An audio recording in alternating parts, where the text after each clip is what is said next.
Teamwork leads to greater efficiency. Whatever be the job, a complete set of people in coordination can make it possible.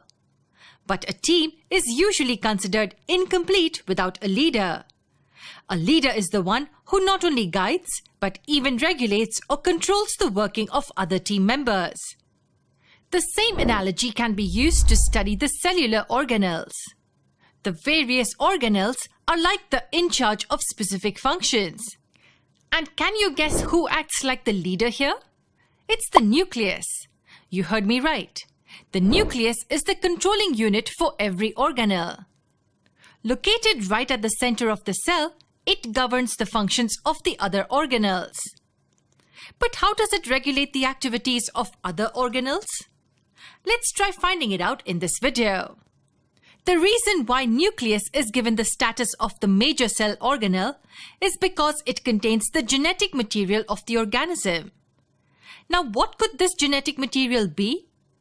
If we zoom in this nucleus, we find these tangled thread-like structures. Any idea what these structures are? These are called the chromatin fibers. Are they important to us in any way? Well, they are the most important component of the nucleus and even the complete cell, because these chromatin fibers enclose the genetic material within them. When the cell has to divide, these long threads coil themselves to form a sophisticated and compact structure called the chromosome. We have come across this term often. It looks somewhat like this. These chromosomes are made up of smaller important segments. These functional units are called genes. Genes form the basis of heredity in all organisms.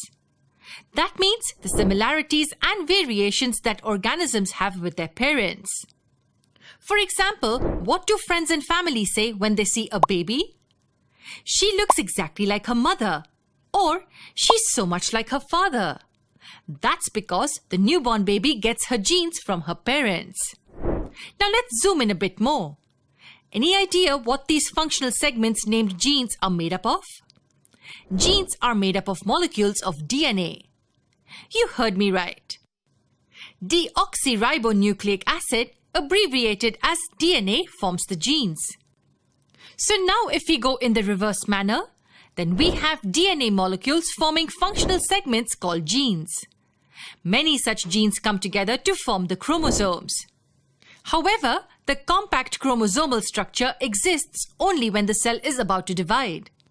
So usually, when the cell is in the resting or the active phase part from cell division, the chromosomes exist as tangled threads called chromatin.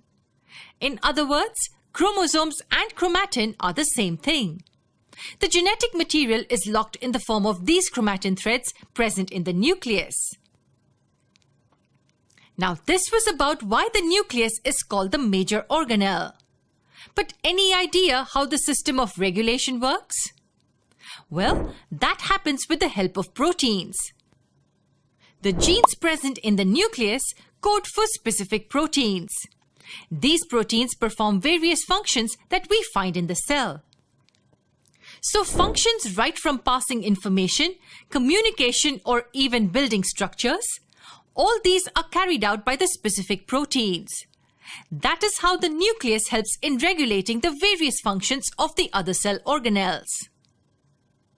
Unlike the other organelles, even the nucleus has its own membrane that separates the inner contents from the rest of the cytoplasm. The membrane, however, has pores to allow entry and exit of substances across it. Also, the nucleus has its own nucleoplasm that is slightly different from the rest of the cytoplasm. Now that we've learned about the ruling organelle in the cell, let's deviate towards the other working organelles as well. Let's try learning about the remaining organelles in our upcoming videos.